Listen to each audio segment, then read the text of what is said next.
नमस्कार दोस्तों, स्वागत है आप सभी का आपके अपने यूट्यूब चैनल दीपक जीएस प्लेटफॉर्म में। दोस्तों आज हम आपके लिए लेकर आए हैं सामान्य ज्ञान के कुछ इम्पॉर्टेंट क्विज क्वेश्चन जो कि आने वाली परीक्षा जैसे जेल वार्डन, फॉरेस्ट गार्ड और उत्तर प्रदेश एसआई के लिए बहुत ही महत्वपूर्ण होने वाले हैं। तो इसमें पहला क्वेश्चन है दोस्तों, संविधान की प्रारूप समिति के अध्यक्ष कौन थे? तो इसका 4 ऑप्शन है: सच्चिदानंद सिन्हा, डॉक्टर राजेंद्र प्रसाद, डॉक्टर भीमराव अम्बेडकर और पंडित जवाहरलाल नेहरू।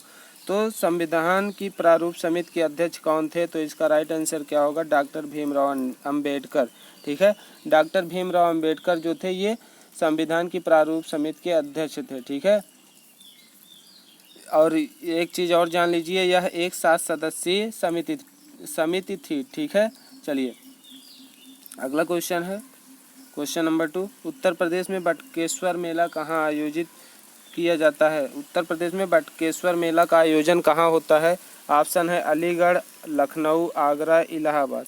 तो उत्तर प्रदेश में बटुकेश्वर मेला का आयोजन कहाँ पे होता है? तो इसका राइट आंसर क्या होगा? आगरा में। ठीक, चलिए अगला क्वेश्चन है क्वेश्चन नंबर 3। पृथ्वी दिवस कब मनाया जाता है? तो इस ऑप्शन है 20 अप्रैल, 22 अप्रैल, 24 मार्च, 10 मई।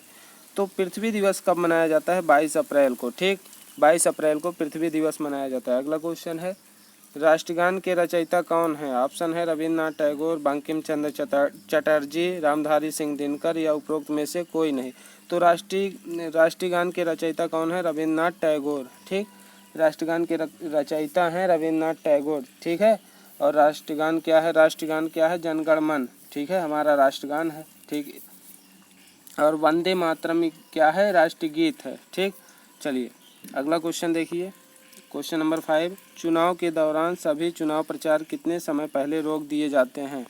तो इसके 4 ऑप्शन हैं: 48 मतलब 48 घंटे पहले, या फिर 24 हावर्स पहले, या फिर 36 आवर पहले, या फिर उपरोक्त में से कोई नहीं। तो चुनाव के दौरान सभी चुनाव प्रचार कितने समय पहले रोक दिए जाते हैं? तो 48 हावर्स पहले। ठीक है, 48 घंटे पहले सभी चुनाव प्रचार बंद कर दिए जाते हैं चुनाव के दौरान। ठीक, चलिए अगला क्वेश्चन, लोहे का सर्वाधिक शुद्ध रूप कौन सा होता है? ऑप्शन है ढरवा लोहा, पिटवा लोहा, कच्चा लोहा या फिर अयस्क। तो लोहे का सर्वाधिक शुद्ध रूप कौन सा होता है? पिटवा लोहा। ठीक, पिटवा लोहा। चलिए अगला क्वेश्चन, कच्चे फलों को पकाने के लिए कौन सी गैस का प्रयोग किया जाता है? ऑप्शन है एसिटिलीन, मेथेन, एथेन या कार्बन डाइऑक्साइड। तो इसका राइट आंसर क्या हो जाएगा? एसिटिलीन। एसिटिलीन गैस को कच्चे फलों को पकाने के लिए इसका प्रयोग किया जाता है, एसिटिलीन गैस का। अगला क्वेश्चन है, विद्युत मोटर द्वारा विद्युत ऊर्जा का रूपांतरण किसमें होता है? ऑप्शन है गतिज ऊर्जा, स्थितिज ऊर्जा, यांत्रिक ऊर्जा या फिर इनमें से कोई नहीं। तो विद्युत मोटर द्वारा विद्युत ऊर्जा का रूपांतरण किसमें होता है? स्थितिज ऊर्जा में। ठीक, चलिए अगला क्वेश्चन है क्वेश्चन नंबर 9। रक्त का थक्का जमने में कौन सा विटामिन सहायक है? ऑप्शन है vitamin D, vitamin E, vitamin A, vitamin के। तो रक्त का थक्का जो बनता है वो किस विटामिन से बनता है? विटामिन के से। ठीक, चलिए अगला क्वेश्चन है, सुभाष चंद्र बोस ने फॉरवर्ड ब्लॉक का गठन कब किया? तो इसका राइट 4 ऑप्शन है इसमें: वर्ष 1939, 1938, 1940, 1941। तो सुभाष चंद्र बोस ने फॉरवर्ड ब्लॉक की स्थापना कब की थी? तो इसका राइट आंसर क्या होगा? ऑप्शन है 1939 में। ठीक है, 1939 में सुभाष चंद्र बोस ने फॉरवर्ड ब्लॉक की स्थापना की थी।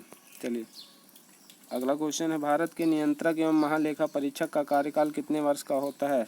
ऑप्शन है 4 वर्ष, 5 वर्ष, 6 वर्ष या फिर इनमें से कोई नहीं। तो भारत के नियंत्रक एवं महालेखा परीक्षक, जिनको हम कैग के नाम से जानते हैं, ठीक है, इनका कार्यकाल 6 वर्ष का होता है। ठीक है, इनका कार्यकाल 6 वर्ष का होता है। ठीक, और लेकिन यदि इससे पूर्व वह 65 वर्ष की आयु प्राप्त कर लेते हैं तो उनको हटा दिया जाता है। ठीक है, 6 वर्ष या 65 वर्ष, जो भी पहले पूरा हो जाए। अगला क्वेश्चन है, मैग्सेस अवार्ड प्राप्त करने वाला प्रथम भारतीय कौन था? ऑप्शन है विनोबा भावे, जेपी नारायण, किरण बेदी, अमिताभ चौधरी। तो मैग्सेस अवार्ड प्राप्त करने वाला प्रथम भारतीय कौन था? विनोबा भावे। ऑप्शन ए इसका राइट आंसर हो जाएगा। चलिए अगला क्वेश्चन है, निम्न में से कौन सी जांच किसी बच्चे के पिता होने का निर्धारण करती है? ऑप्शन है blood group, tissue culture, DNA, fingerprinting, उपरोक्त में से कोई नहीं। तो कौन सी जांच किसी बच्चे के पिता होने का निर्धारण करती है? तो इसका राइट आंसर हो जाएगा डीएनए फिंगरप्रिंटिंग। चलिए क्वेश्चन नंबर 14 है मुद्रा आपूर्ति। मुद्रा आपूर्ति निम्न में से किसके द्वारा नियंत्रित किया जाता है? ऑप्शन है नीति आयोग, वित्त आयोग, भारतीय रिजर्व बैंक, वित्त मंत्रालय। तो मुद्रा आपूर्ति किसके द्वारा नियंत्रित किया जाता है? तो भारतीय रिजर्व बैंक के द्वारा नियंत्रित किया जाता है। चलिए अगला क्वेश्चन है विश्व व्यापार संगठन WTO जिसको कहते हैं का मुख्यालय कहाँ पे स्थित है? ऑप्शन है New York, Washington DC, Geneva, Paris. तो विश्व व्यापार संगठन का मुख्यालय कहाँ पे स्थित है? तो विश्व व्यापार संगठन इसका मुख्यालय कहाँ पे स्थित है? इसका राइट आंसर बताइए आप लोग। तो इसका राइट आंसर क्या हो जाएगा? विश्व व्यापार संगठन का मुख्यालय है जेनेवा में। ठीक, ऑप्शन सी इसका राइट आंसर हो जाएगा। और इसकी स्थापना कब हुई थी? 1 जनवरी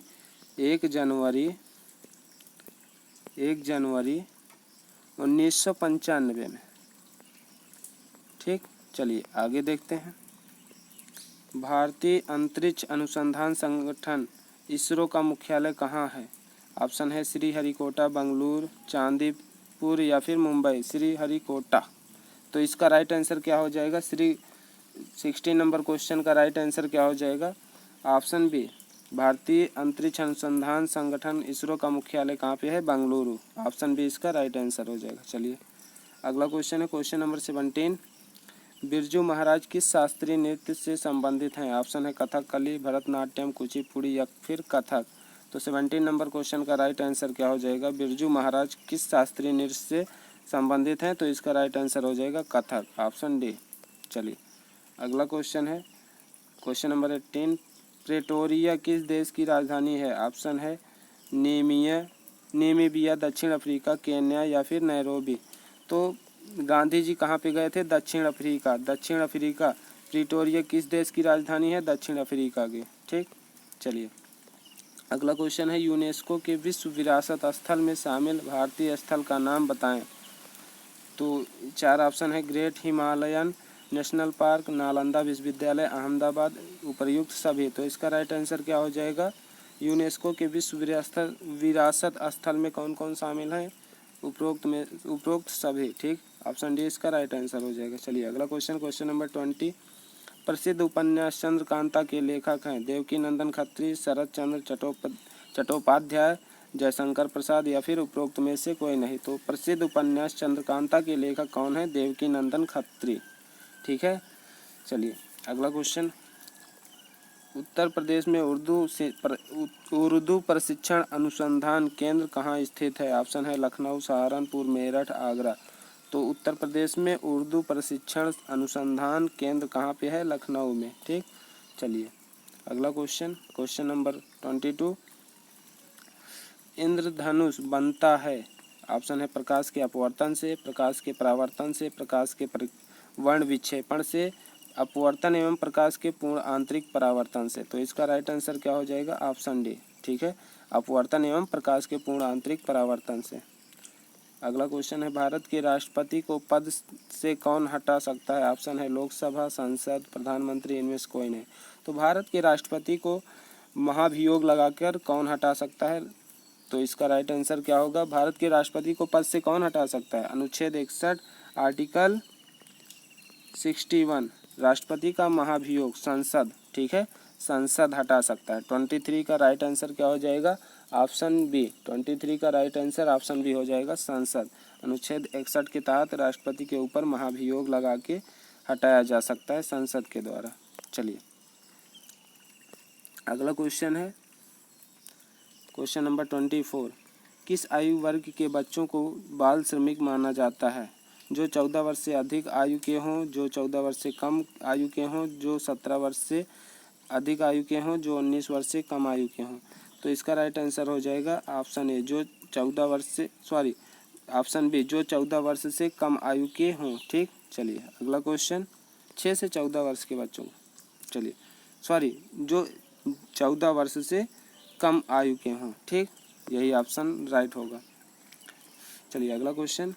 1857 के विद्रोह के समय भारत का गवर्नर जनरल कौन था? ऑप्शन है लॉर्ड डलहौजी, कैनिंग, कर्जन या फिर सर जॉन लॉरेंस।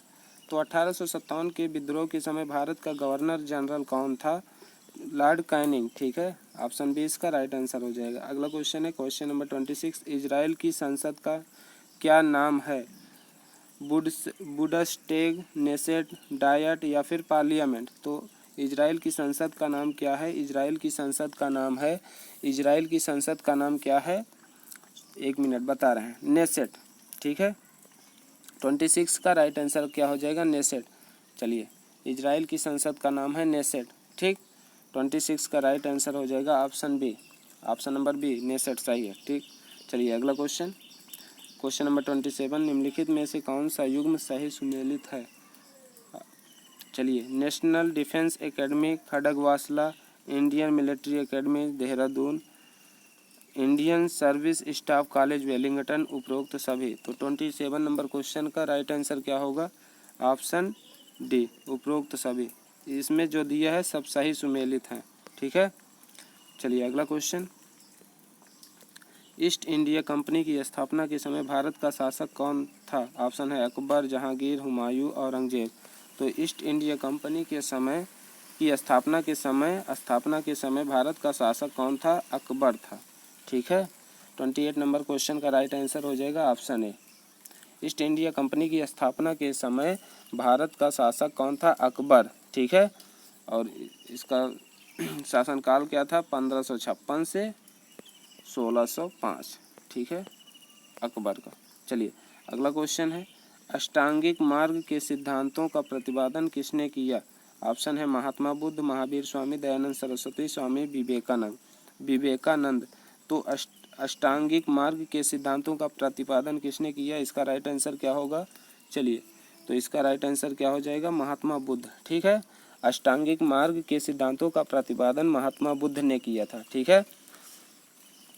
चलिए अगला question, question number 30, Jaipur, Delhi, Mathura और उज्जैन में जंतर मंतर के नाम से वेधशाला का निर्माण किसने करवाया था? ऑप्शन है सवाई राजा जय सिंह, राजा मान सिंह, महाराणा प्रताप, महाराणा रणजीत सिंह, ठीक है। तो इसका राइट आंसर क्या हो जाएगा 30 नंबर क्वेश्चन का?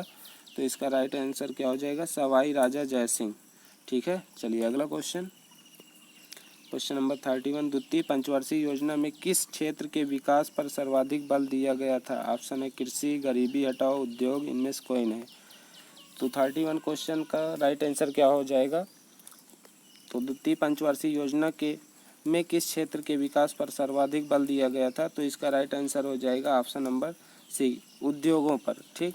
चलिए 32 नंबर क्वेश्चन, उत्तर प्रदेश राजस्व परिषद की न्यायिक तथा प्रशासनिक व्यवस्था को किस वर्ष पृथक कर दिया गया था? ऑप्शन है 1950, 1947, 1945, 1955। तो इसका राइट आंसर क्या होगा? चलिए, तो इसका राइट आंसर हो जाएगा उत्तर प्रदेश राजस्व परिषद की न्यायिक तथा प्रशासनिक व्यवस्था को किस वर्ष पृथक कर दिया गया था? 1947 में। 32 नंबर क्वेश्चन का बी ऑप्शन राइट है, हो जाएगा, ठीक है। 1947 में अलग कर दिया गया था। अगला क्वेश्चन है, कोणार्क किस लिए प्रसिद्ध है? ऑप्शन है सूर्य मंदिर, कृष्ण मंदिर, रथ यात्रा, रथ मंदिर। कोणार्क में क्या है? सूर्य मंदिर, इसके लिए प्रसिद्ध है ये। अगला क्वेश्चन, क्वेश्चन नंबर 34, पर्यावरण का निर्माण होता है भू आकृत घटकों से, अजैव घटकों से, जीवी घटकों से, उपरोक्त सभी से। तो पर्यावरण का निर्माण किससे होता है? पर्यावरण का निर्माण किससे होता है? उपरोक्त सभी से, ठीक है। इन चारों से पर्यावरण का निर्माण होता है। चलिए अगला क्वेश्चन है, किसी कंप्यूटर अथवा इंफॉर्मेशन सिस्टम या नेटवर्क में अनाधिकृत रूप से घुसपैठ करना और डाटा से छेड़छाड़ करना क्या कहलाता है? हैकिंग, चैटिंग, सेंटिंग या स्पैम। तो 35 नंबर क्वेश्चन का राइट आंसर क्या हो जाएगा? हैकिंग, ठीक है। चलिए क्वेश्चन नंबर 36, राष्ट्रीय मानवाधिकार आयोग का मुख्यालय है कोलकाता में, दिल्ली में, मुंबई में या फिर लखनऊ में? तो राष्ट्रीय मानवाधिकार आयोग का मुख्यालय कहाँ पे है? इसका राइट आंसर क्या होगा 36 नंबर क्वेश्चन का? तो राष्ट्रीय मानवाधिकार जो होता है इसका मुख्यालय कहाँ पे है? दिल्ली में, ठीक है। 36 नंबर क्वेश्चन का राइट आंसर क्या हो जाएगा? Option B, Delhi. अगला है क्वेश्चन नंबर 34। चलिए, भारत का एकमात्र कौन सा राज्य है जहां जीएसटी लागू नहीं है? ऑप्शन पश्चिम बंगाल, उत्तराखंड, पंजाब, जम्मू कश्मीर। तो भारत का एकमात्र राज्य कौन सा है जहां पे जीएसटी लागू नहीं है? तो इसका राइट आंसर क्या हो जाएगा? जम्मू कश्मीर। लेकिन ये पुराना क्वेश्चन है। अब जम्मू कश्मीर में भी एक राज्य बना दिया गया है, यहाँ पर भी जीएसटी अब लागू है। ठीक, चलिए, तो ये पुराना क्वेश्चन है, अब ये नहीं पूछेगा। चलिए अगला क्वेश्चन है, विकिपीडिया के संस्थापक का नाम बताइए। ऑप्शन है टिम बर्नर्स-ली, जिम्मी वेल्स व लैरी सेंगर, सचिन बंसल और बिन्नी बंसल, VSS मणि। तो विकिपीडिया के संस्थापक कौन है? इसका राइट आंसर क्या होगा? जिम्मी वेल्स व लैरी सेंगर। ठीक है, विकिपीडिया के संस्थापक। अगला क्वेश्चन है, वर्तमान में भारत में कुल कितने मूल्य वर्ग के नोट प्रचलित हैं? 8, 10, 12, 5। तो इसका राइट आंसर क्या होगा? 10। ठीक है, वर्तमान में भारत में कुल कितने मूल्य वर्ग के नोट प्रचलित हैं? 10 के। ठीक, अगला क्वेश्चन है, वन बेल्ट वन रोड परियोजना किस देश से संबंधित है? ऑप्शन है भारत, म्यांमार, अमेरिका, चीन। तो इसका राइट आंसर क्या हो जाएगा? इसका राइट आंसर हो जाएगा चीन। वन बेल्ट वन रोड परियोजना चीन देश से संबंधित है। ठीक है, तो आज के लिए इतना ही, मिलते हैं अगली वीडियो में। तो आप लोगों को बताना चाहेंगे कि अगर वीडियो आप लोगों को अच्छी लगी हो तो चैनल को सब्सक्राइब करें। ऐसे ही वीडियो आप लोगों के लिए लाते रहेंगे। धन्यवाद। जय हिंद, जय भारत, वंदे मातरम।